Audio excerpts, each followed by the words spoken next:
संपूर्ण विश्वाला सुख शांती मानवता तथा दुःखमुक्तीचा आर्य संदेश देणारे विश्व शांतिदूत महाकारुणिक तथागत भगवान सम्यक संबुद्ध यांना त्रिवार अभिवादन करतो।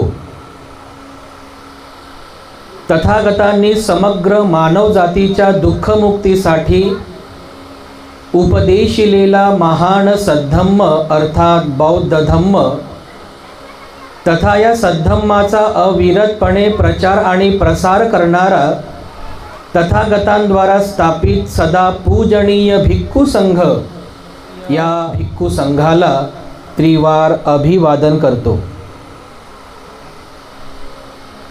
ज्यांच्या अथांग अमर्याद त्याग प्रभावामुळे या भारतभूमीला बुद्धभूमीचे रूप पुन्हा एकदा प्राप्त झालं, असे बौद्ध धम्माचे पुनरुद्धारक तुम्हा आम्हा सर्वांचे उद्धार करते प्रज्ञासूर्य बोधिसत्व डॉक्टर बाबासाहेब आंबेडकर यांच्या समग्र धम्मक्रांतीमध्ये जीवनाच्या शेवटच्या श्वासापर्यंत समर्पित राहून आजच्या या मंगलमय प्रसंगी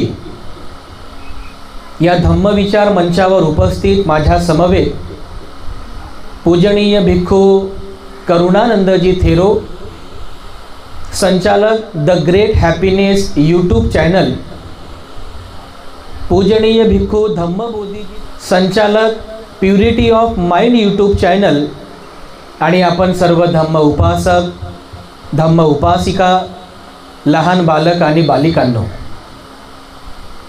धम्मदेसनेला सुरुवात करण्यापूर्वी किंवा सुरुवात करीत असताना सर्वप्रथम मी तुम्हा सर्वांच्या प्रती पूजनीय भिक्खू संघाच्या वतीने अनंत मंगल कामना अर्पण करतो, आशीर्वाद वचन अर्पण करतो। विशेष करून त्या परिवाराप्रती बनकर परिवार की ज्यांच्या निमंत्रणावरून आज आम्ही या ठिकाणी उपस्थित आहोत। मला वाटते गावाचं नाव सेलू गाव आहे ना, कर्जत सेलू या गावात जो आजचा हा धम्मसंस्कार आपण संपन्न करीत आहोत, श्रद्धा संपन्न बनकर परिवार की ज्यांनी आपल्या सम्यक आजीविकेतून सुंदर असं घर या ठिकाणी निर्माण केलं आणि त्या घराच्या गृहप्रवेश विधीच्या निमित्ताने आज या ठिकाणी हा जाहीर धम्मदेसनेचा कार्यक्रम आपल्या सर्वांच्या हितासाठी आपल्या सर्वांच्या मांगलिकाकरिता या ठिकाणी आयोजित केलेला आहे। तेव्हा मी सर्वप्रथम संपूर्ण बनकर परिवाराप्रती, परिवारातील आपण सर्व नातेवाईक मित्रमंडळी शेजारी गावकरी मंडळी आपल्या सर्वांप्रती अनंत मंगलकामना अर्पण करतो, आशीर्वाद वचन अर्पण करतो। उपस्थितांनो, आपण सर्व आपले हे मानवी जीवन जगत असताना विविध प्रकारच्या इच्छा बाळगत असतो। प्रत्येकाच्या इच्छा असतात, म्हणजे गृहस्थ असो की गृहत्यागी आमच्यासारखा असो, प्रत्येकाच्या काही ना काहीतरी इच्छा असतात आणि त्या इच्छा पूर्ण व्हाव्यात याकरिता तो व्यक्ती जीवनभरपर्यंत धडपड करतो। आता हे गृहस्थ जीवनच बघा तुमचं, ज्याला आपण गृहस्थ जीवन म्हणतो, हे गृहस्थ जीवन असं आहे की या गृहस्थ जीवनामध्ये इच्छा कधीही पूर्ण होत नाही, म्हणजे पूर्ण होत नाही म्हणजे इच्छा कधीच संपत नाही। इच्छा पूर्ण होतात पण इच्छा कधीच संपत नाही। एक इच्छा पूर्ण झाली रे झाली, तिच्या मागे दुसरी इच्छा तयारच आहे, तिच्या मागे तिसरी इच्छा वेटिंगवर आहे। इच्छेची अशी लाईनच लागलेली आहे, अनलिमिटेड विशेष असतात, अनलिमिटेड अमर्याद इच्छा असतात। एक इच्छा पूर्ण झाली की दुसरी, दुसरी झाली की तिसरी, आणि या इच्छा पूर्ण करण्यासाठी तो व्यक्ती जीवनभरपर्यंत धडपड करतो। आता बघा, एक इच्छा कशी असते की मला चांगलं घर असावं, आहे की नाही? जसं बनकर परिवाराचाच घर आहे, गृहप्रवेश विधी आहे, सर्वांची इच्छा आहे, सर्व गृहस्थ लोकांची इच्छा असते की मला एक चांगलं घर असलं पाहिजे, मला चांगला परिवार असला पाहिजे, त्या घरामध्ये माझे माता पिता सोबत असले पाहिजे, त्या घरामध्ये माझे परिवार, माझी पत्नी, माझे मुलं बाळं माझ्यासोबत असले पाहिजे. माझ्या परिवारात कोणत्या प्रकारचं दुःख येऊ नये, कोणत्या प्रकारचं शोक येऊ नये. मी सुखी झालो पाहिजे, माझा परिवार सुखी झाला पाहिजे, माझे मातापिता सुखी झाले पाहिजे. अशी इच्छा असेल प्रत्येकाची, तुमची पण असेल ना. प्रत्येकाची इच्छा असते आणि या इच्छा पूर्ण करण्यासाठीच बघा आपलं संपूर्ण जीवन आपण पणास लावतो की नाही. संपूर्ण जीवन हेच इच्छा पूर्ण करण्यासाठी जीवनभरपर्यंत माणूस धडपड करतो, मेहनत करतो, पैसा कमवतो, सगळं काही करतो. पण या सगळ्या गोष्टी कमवल्यानंतरही, म्हणजे कोणत्या गोष्टी, ज्याला आपण म्हणतो ना पैसा, म्हणजे पैसा कमवल्यानंतर अमाप पैसा कमवला आपण, घर, गाडी, बंगला, बँक बॅलन्स, नोकर चाकर अमाप कमवलं, गडगंज संपत्ती निर्माण केली. एवढं करून सुद्धा बघा काही लोक दुःखी असतात की नाही. आता प्रत्येकाची इच्छा असते की मी सुखी राहिलो पाहिजे. कोणाला असं वाटते की मी दुःखी झालो पाहिजे म्हणून वाटते, कोणाला असं नाही. प्रत्येकाला वाटते मी सुखी झालो पाहिजे, मी सुखी झालो पाहिजे. आणि मग या उलट तुम्ही बघा या जगामध्ये असे पण काही लोक आहेत की ज्यांच्याकडे अमाप संपत्ती आहे, मोजता मोजता जीवन संपून जाईल तरी संपत्ती संपणार नाही. एवढा पैसा, एवढी धनदौलत आहे, तरी पण ते लोक दुःखी आहे की नाही.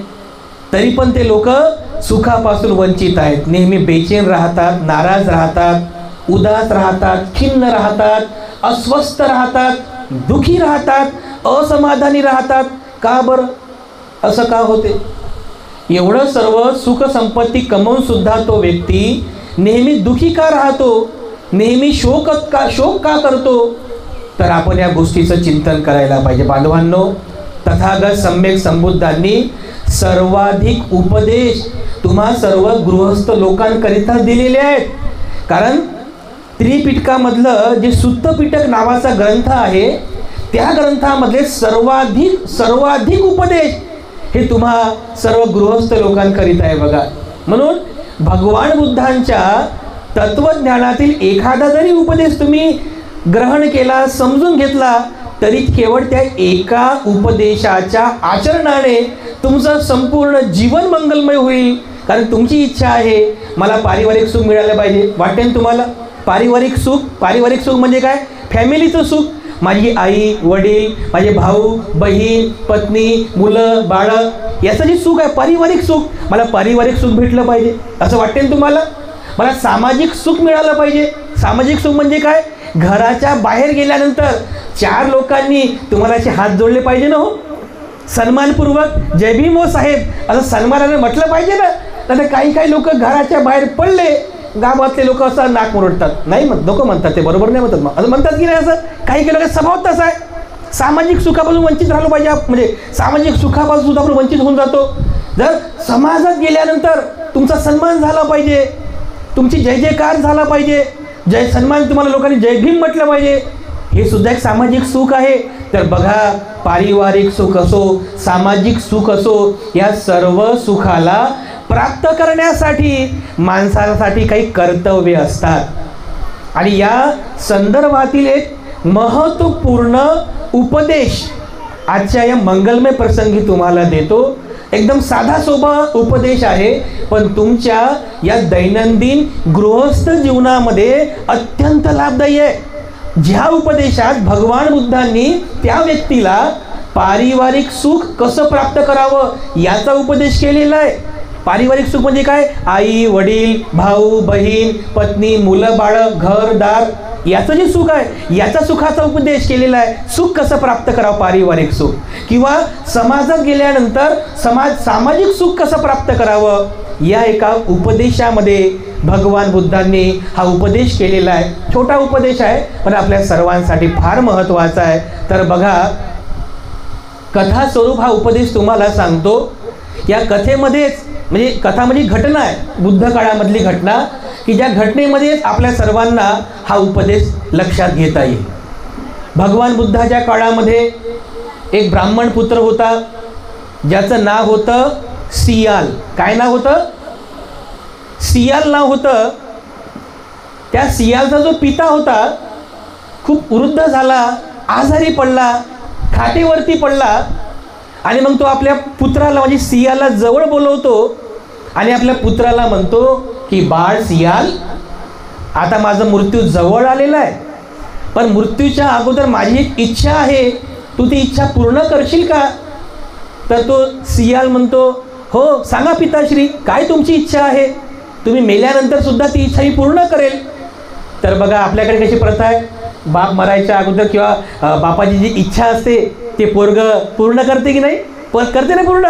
बस तसंच मग तो ब्राह्मण पुत्र म्हणजे सियालचा जो पिता असतो तो काय म्हणतो की बाळ पुत्र, माझी अशी इच्छा आहे की मी मेल्यानंतर तू जीवनभरपर्यंत 6 दिशांची पूजा करत जा. काय म्हटला तो पिता काय म्हटला त्या सियालला की अरे पुत्र सियाल, माझी अशी इच्छा आहे की जीवनभर पर्यंत म्हणजे माझ्या मृत्यूनंतर तू जीवनभर 6 दिशांची पूजा करत जा असं म्हटला आणि एक क्षणार्धात त्या ब्राह्मण पुत्राच्या पित्याचा मृत्यू झाला. हा जो सियाल होता, या सियालला 6 दिशा कोणत्या आहे, खऱ्या 6 दिशा हे माहीतच नव्हत्या. कारण जो पिता जो होता त्याची भगवान बुद्धांवर श्रद्धा होती आणि त्याला माहीत होतं की जो कोणी व्यक्ती भगवान बुद्धांनी सांगितलेल्या खऱ्या त्या 6 दिशा आहेत, त्या 6 दिशांची जे पूजा करतात त्याचं जीवन सुखी होते, त्याला पारिवारिक सुख प्राप्त होते, त्याला सामाजिक सुख प्राप्त होते.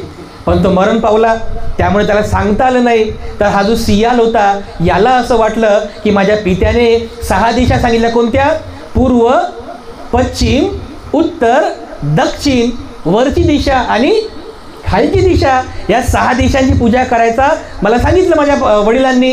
तर तो काय करायचा, रोज सकाळी उठायचा, सकाळी उठून नदीमध्ये जायचा.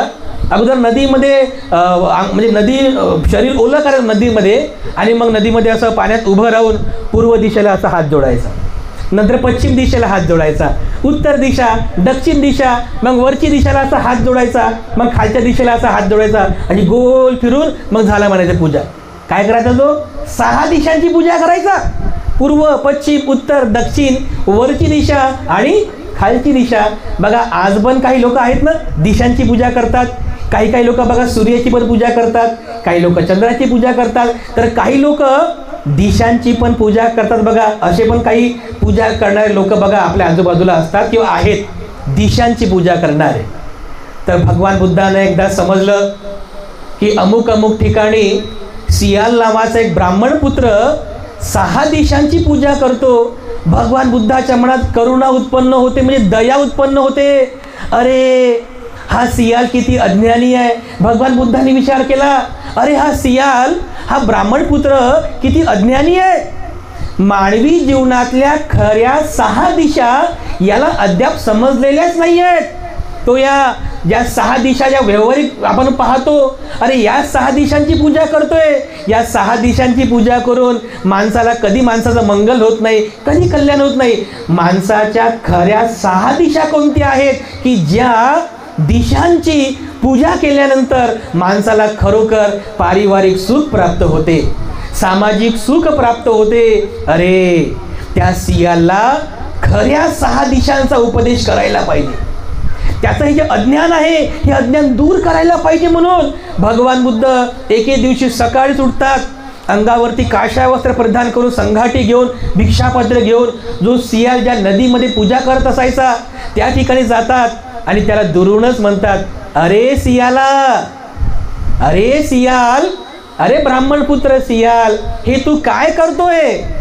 तर तो सियाल म्हणाला, भगवान माझ्या पित्याची अशी इच्छा होती की त्यांच्या मृत्यूनंतर मी दररोज 6 दिशांची पूजा करावी, म्हणून मी माझ्या पित्याची इच्छा पूर्ण करतोय. बघा हे 6 दिशांची पूजा करतोय.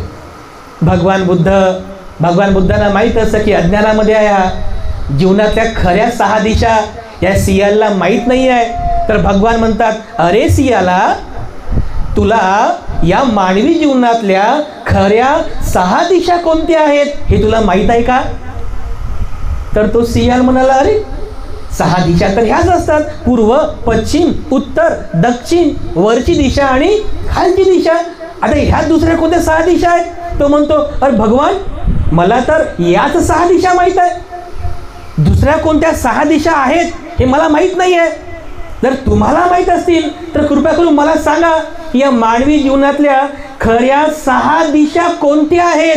भगवान बुद्ध म्हणतात की अरे सियाला, या मानवी जीवनातल्या ज्या खऱ्या 6 दिशा आहेत की ज्या दिशांची पूजा केल्यानंतर खरंच माणसाचं कल्याण होते, माणसाचं मंगल होते, त्याला भरभरून परिवाराचं सुख प्राप्त होते, भरभरून त्याला सामाजिक सुख प्राप्त होते. त्या 6 दिशा कोणत्या आहेत? सियाला, बस मी तुला मानव जीवनातल्या खऱ्या 6 दिशा कोणत्या त्याचा उपदेश करतो. नदीच्या बाहेर येऊन एका झाडाखाली बसतात आणि भगवान त्या सियालला खऱ्या 6 दिशा कोणत्या आहेत त्याचा उपदेश करतात. म्हणजे बुद्धानं पण सांगितलं बरं, 6 दिशांची पूजा करण्यासाठी. कोण कोण करते पूजा? तुम्ही करता? 6 दिशांची पूजा नाही करत? आता तुम्ही म्हणाल, आता भंतेजी ते विचारत आहेत, पण 6 दिशांची पूजा आम्ही कशाला काय? आपल्याला थोडी आहे, आपल्यातच आहे. बुद्धिझम मध्ये सांगितलेल्या दिशांची पूजा करणं, परंतु त्या दिशा तुम्हाला समजल्या पाहिजे. तर तुम्ही पण त्या सियालाप्रमाणे ही पूर्व, ही पश्चिम, ही उत्तर, ही दक्षिण आणि वरची ने खालची, त्याला जोडा हात, अगरबत्ती लावा. अरे या खऱ्या 6 दिशा नाही आहेत. जीवनभर तुम्ही हात जोडत बसलेल्या या 6 दिशांना कधीच तुमचं मंगल होणार नाही, कधीच कल्याण होणार नाही. म्हणून 6 दिशांची पूजा करा, परंतु 6 दिशा कोणत्या त्या व्यवस्थित समजून घ्या. तर भगवान बुद्धांचा हा उपदेश आहे. सियालवाद सुत्तामध्ये भगवान बुद्ध त्या सियालाला उपदेश करतात की मानवी जीवनातल्या खऱ्या 6 दिशा कोणत्या आहेत. पहिली दिशा आहे पूर्व दिशा. भगवान बुद्ध म्हणतात की अरे सियाला, मानवी जीवनातली पूर्व दिशा कोणती आहे? भगवान बुद्ध म्हणतात की अरे सियाल, आपले माता पिता यांना आपण आपली पूर्व दिशा समजली पाहिजे. काय म्हणतात भगवान बुद्ध? आपले माता पिता यांना आपली पूर्व दिशा समजली पाहिजे आणि त्यांची पूजा केली पाहिजे. आता आई वडिलांची पूजा करा, आई वडिलांची पूजा करा असं भगवान बुद्धांनी म्हटलं. मग एखादा उठेल, म्हणेल घेतो मी फुलं, मेणबत्ती, अगरबत्ती, आई वडिलांना खुर्चीवरती बसवतो, बसा, मग मेणबत्ती लावतो, आई वडिलांसमोर अगरबत्ती लावतो, फुलं अर्पण करतो. ही पूजा नाही आहे, ही पूजा सांगितलेली नाही आहे. कारण भगवान बुद्धांनी पूजा सांगितली म्हणजे पूर्व दिशेची पूजा, म्हणजे आई वडिलांची पूजा करायची. कशी पूजा करायची? तर भगवान बुद्ध स्पष्ट करतात की आई वडिलांची पूजा कशी करावी.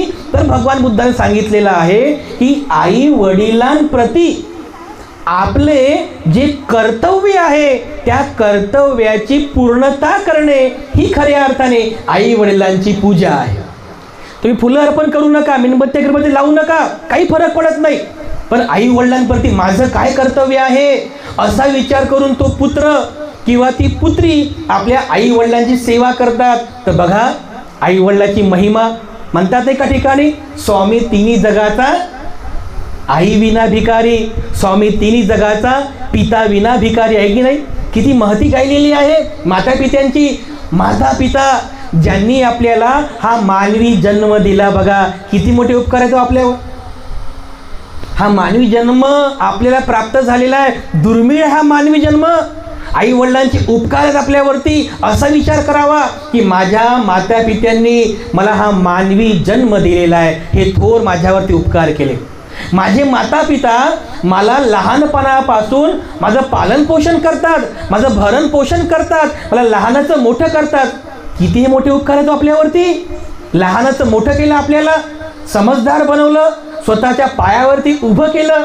हे आपल्यावरती आईवडिलांचे उपकार नाही का? असा विचार आपण करायला पाहिजे. एवढंच काय, तर माझ्या माता पित्यांनी त्यांनी कमवलेल्या धनसंपत्तीचा वारसदार मला नेमलेला आहे. होते की नाही? बघा, आई वडील जे जे काही कमवतात ते कोणासाठी असते हो? पुत्रासाठीच असते ना.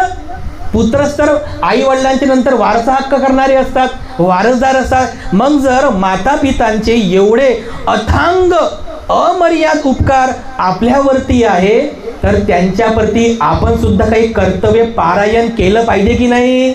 नक्कीच केलं पाहिजे. असा विचार करून प्रत्येक पुत्र किंवा प्रत्येक पुत्रीने आपल्या माता पित्यांची सेवा करण्याचा संकल्प केला पाहिजे. ही खरी पूजा आहे. आपल्या माता पित्यांची सेवा करा. आपल्या माता पित्यांचं म्हातारपणामध्ये भरण पोषण करा. आपल्या माता पित्यांचा म्हणजे आजारपणामध्ये त्यांची शुश्रूषा करा. बघा हो, समाजामध्ये आम्ही पाहतो कित्येक असे माता पिता आहेत की त्या माता पित्यांना म्हातारपणामध्ये सुद्धा दुःखाला सामोरे जावं लागतं. त्या म्हातारपणामध्ये पुत्र त्यांच्याकडे लक्ष देत नाही, त्यांची सेवा करत नाही आहे किंवा कोणत्या प्रकारचं भरण पोषण करत नाही आहे. म्हातारपणामुळे अत्यंत दुःख भोगतात ते लोक. माता पित्यांनो, आपल्या पुत्रांवरती असे संस्कार टाका, सेवेचे संस्कार टाका की तुमच्या वृद्धापकाळामध्ये तुमची त्यांनी सेवा केली पाहिजे. तुम्ही कमवलेल्या धनसंपत्तीचं रक्षण तुमच्या पुत्रांनी केलं पाहिजे. तुमचा तो वारसदार झाला पाहिजे. बघा, ही खरी पूजा आहे.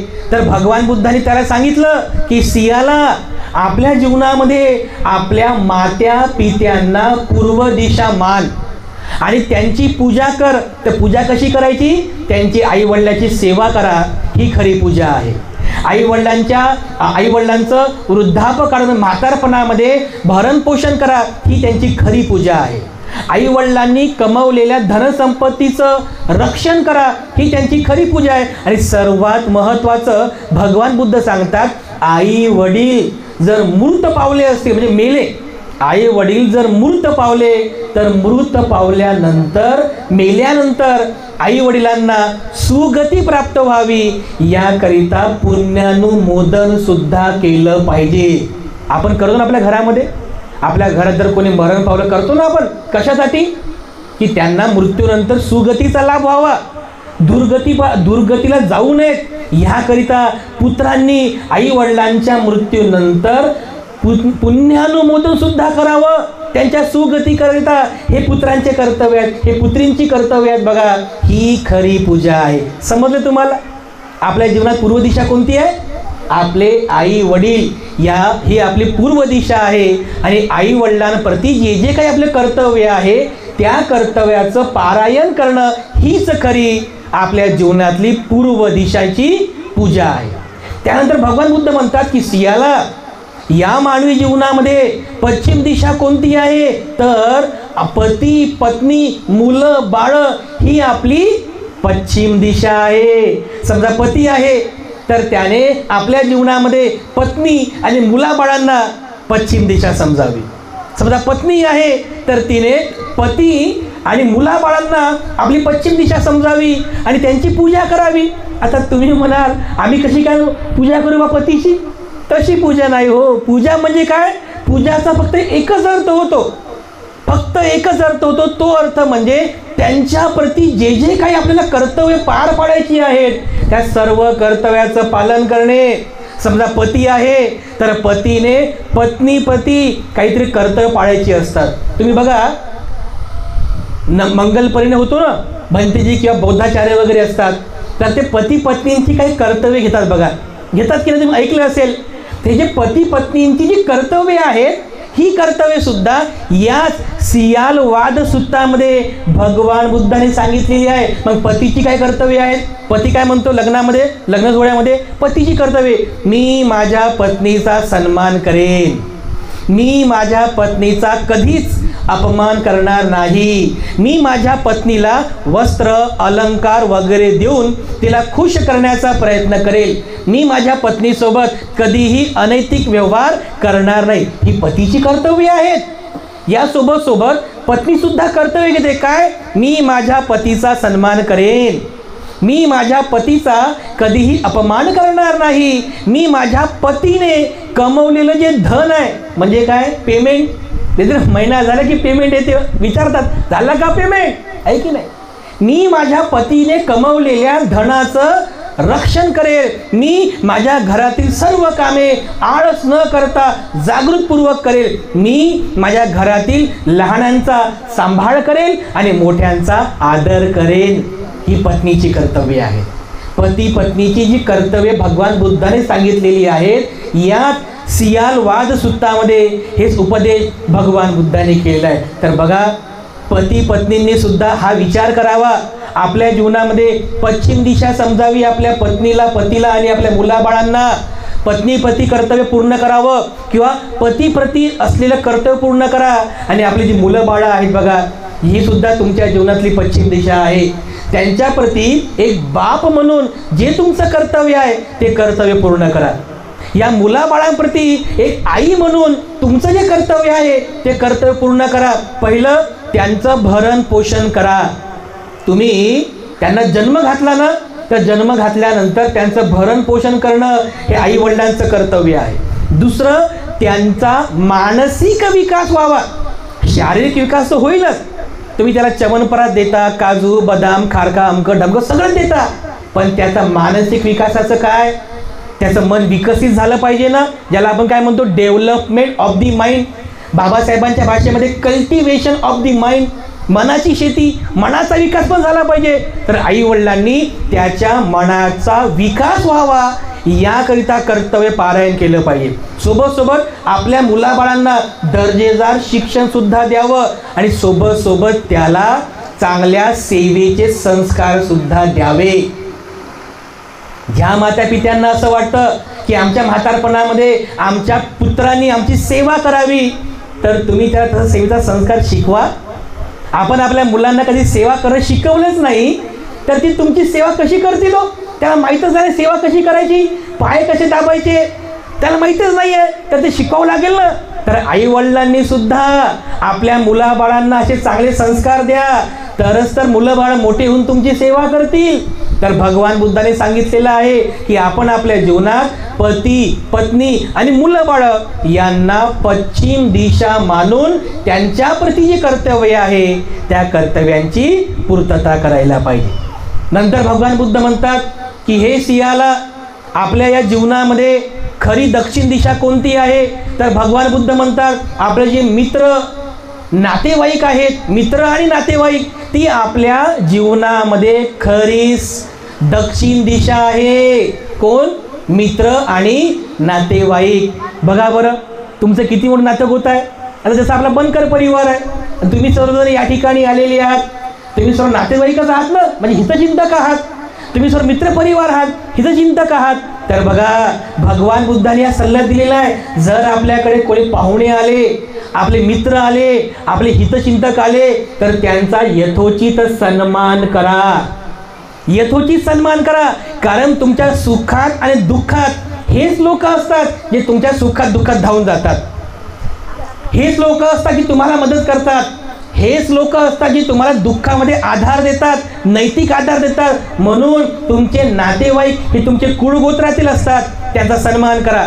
तुमचे नातेवाईक हे तुमच्या रक्ताचे असतात, त्यांचा सन्मान करा. तुमचे नातेवाईक हे तुमच्या सुखा दुःखाचे साथीदार असतात, म्हणून तुम्ही त्यांचा सन्मान करा. बघा, जर पाहुणे घरी आले त्यांचा पाहुणचार करा. आम्ही असं म्हणत नाही की शनिवारी उद्या रविवारच येऊ द्या, चांगलं तिखट मिकट खाऊ घाला, असं नाही. पण त्यांना सन्मानपूर्वक त्यांना खाऊ पिऊ घाला, त्यांचा पाहुणचार करा, तुमच्या नातेवाईकांचा आदर करा. जर तुम्ही तुमच्या पाहुण्यांचा आदर केला तर पाहुणे सुद्धा, तुमचे नातेवाईक सुद्धा तुमचा आदर करतील. तुम्ही जर आदर केला नाही तर काय होईल? तुम्ही तुमच्या नातेवाईकांचा आदर केला नाही तर तुमचे नातेवाईक तुमचा आदर कसा करतील? बरोबर आहे की नाही? मग तुम्हाला जर असं वाटत असेल की माझ्या नात्या गोत्यांमध्ये आदर व्हावा, सन्मान व्हावा, तर बांधवांनो, तुमच्या नातेवाईकांचा, पाहुण्यांचा, मित्र परिवाराचा तसाच आदर करा, तसाच सन्मान करा. तोच आदर तुम्हाला मिळेल, तोच सन्मान तुम्हाला मिळेल. दक्षिण दिशा समजा तुमच्या नातेवाईक आणि मित्र परिवाराला दक्षिण दिशा समजा.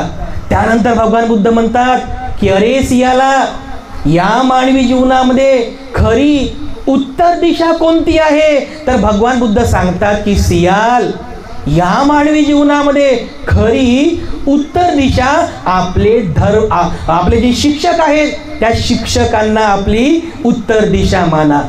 शिक्षक म्हणजे कोण? जे आपल्याला शिक्षा देतात, जे आपल्याला शिकवतात, आपल्या शाळेतले शिक्षक, टीचर, यांना तुमची उत्तर दिशा समजा. कारण बघा, एक व्यक्ती आपल्या जीवनामध्ये जे जे काही ज्ञान प्राप्त करतो ते कोणाकडून प्राप्त करतो? आपल्या गुरुकडून ना. गुरु म्हणजे आपल्या शिक्षकांकडून. मग शिक्षक आपल्याला तळमळीने शिकवतात, आपल्याला ज्ञान देतात, आपल्या ज्ञानामध्ये वृद्धी करतात. तर शिक्षकांप्रती सुद्धा आपले काही कर्तव्य असले पाहिजे. कोणती कर्तव्य असले पाहिजे? तर त्यांनी असा विचार करावा की माझ्या शिक्षकांनी मला एवढं तत्व शिकवलं, एवढी चांगली शिक्षा दिली, तर माझ्या शिक्षकाने जे जे काही शिकवलं त्याला आत्मसात करण्याचा मी प्रयत्न करेल, त्याला समजून घेण्याचा मी प्रयत्न करेल आणि शिक्षकाप्रती जे जे तुमची कर्तव्य आहेत त्या कर्तव्याला पूर्ण करा. कधी कधी आम्हाला पण आमचे जुने शिक्षक भेटतात. आम्ही उमरखेड तालुक्यामध्ये मुळावा नावाचं आमचं एक ट्रेनिंग सेंटर गाव आहे, जिथं आमचं एज्युकेशन, अकॅडमिक एज्युकेशन पूर्ण झालं. तर कधी कधी आम्हाला आमच्या शिक्षकांची आठवण येते, ज्यांनी आम्हाला अकॅडमिक एज्युकेशन दिलं. तर आम्हाला आठवण झाली की आम्ही सहज फोन करतो, धन्यवाद व्यक्त करतो की सर तुम्ही मला मदत केली, तुम्ही आम्हाला शिकवलं, तुमच्या शिक्षणामुळे, तुम्ही शिकवल्यामुळेच आम्हाला खूप आज प्रगती, म्हणजे आम्हाला या सगळ्या गोष्टी प्राप्त होत आहेत वगैरे वगैरे. कधी कधी असंही करावं, कारण त्यांचे थोर उपकार असतात. तर बांधवांनो, हे लक्षात घ्या, आपल्या जीवनामध्ये आपले जे शिक्षक आहेत, आपले जे गुरु आहेत, त्यांना उत्तर दिशा माना आणि त्यांच्याप्रती जी आपली कर्तव्य आहेत त्या कर्तव्यांची परिपूर्तता करणे म्हणजे खऱ्या अर्थाने उत्तर दिशेची पूजा करणे आहे. 4 दिशा झाल्या. पूर्व दिशा कोणती आहे? आई वडील. पूर्व दिशा. पश्चिम दिशा पती पत्नी आणि मुलं बाळ. दक्षिण दिशा कोणती? आपले नातेवाईक आणि मित्र. आणि उत्तर दिशा आपले शिक्षक. त्यानंतर भगवान बुद्ध म्हणतात की अरे सियाला, आपल्या जीवनामध्ये खरी वरची दिशा कोणती आहे? तर वरची दिशा म्हणजे काय? भगवान बुद्ध सांगतात की आपल्या जीवनात आपले जे धर्मगुरू आहेत, धर्माचं तत्व सांगणारे, धम्म देशना करणारे धर्मगुरू, यांना वरची दिशा माना. वरची दिशा म्हणजे जे आपल्या डोक्याच्या, म्हणजे आपल्या शिरोवरती आहेत, जे आपल्यासाठी सन्मानाचे आहेत, आपल्यासाठी पूजनीय आहेत, अंजली करणीय आहेत, अशांना आपल्या जीवनामध्ये धर्मगुरूंना आपली वरची दिशा माना. अर्थात कोण? धर्माचं तत्व शिकवणारे आपले धर्मगुरू, आपले भंतेजी, आपले धर्माचे शिक्षक, आपले जे कोणी धर्माचं तत्व सांगणारे जे कोणी महाराज आहेत, पंडित आहेत, जे भंतेजी आहेत, त्यांना आपण आपल्या जीवनात वरची दिशा समजायला पाहिजे आणि त्यांच्याप्रती आपलं जे जे कर्तव्य आहे त्या कर्तव्याची पूर्तता करायला पाहिजे. कोणती कर्तव्य आहेत? भगवान बुद्ध सांगतात आपले जे धर्मगुरू आहेत त्या धर्मगुरूंना आपण नित्य नियमाने दान पुण्य करायला पाहिजे. दान पुण्य कोणतं? त्यांना भोजन दान द्यायला पाहिजे. सर्वांसाठी हा उपदेश आहे, सर्वांसाठी. त्यांना भोजन दान दिलं पाहिजे, त्यांना वस्त्राचं दान दिलं पाहिजे, त्यांना औषधीचं दान दिलं पाहिजे, त्यांच्याकडून धर्माचं तत्व आपण श्रवण केलं पाहिजे आणि त्यांच्याप्रती आपण सेवेचा भाव ठेवला पाहिजे. बघा, आज म्हणजे आम्हाला एवढा आनंद होतो, म्हणजे आम्ही वैयक्तिक ह्या गोष्टी पाहतोय, समाजामध्ये फिरतोय आम्ही, आमचा एका गोष्टींवरती एकदम ठाम विश्वास आहे की जर एखादा व्यक्ती मन लावून श्रद्धापूर्वक जर रोज पूजनीय भिक्खू संघाचं जर प्रवचन ऐकत असेल, रोज श्रद्धापूर्वक मन लावून जर प्रवचन ऐकत असेल, तर बिलकुल दुमत नाही आहे, विश्वासानं सांगतो त्याच्यामध्ये 100% बदल होतो. बघा, 100% बदल होतो. आणि फक्त मी सांगायचं म्हणून सांगत नाही आहे, आम्ही प्रत्यक्ष पाहतोय, प्रत्यक्ष पाहतो लोकांना.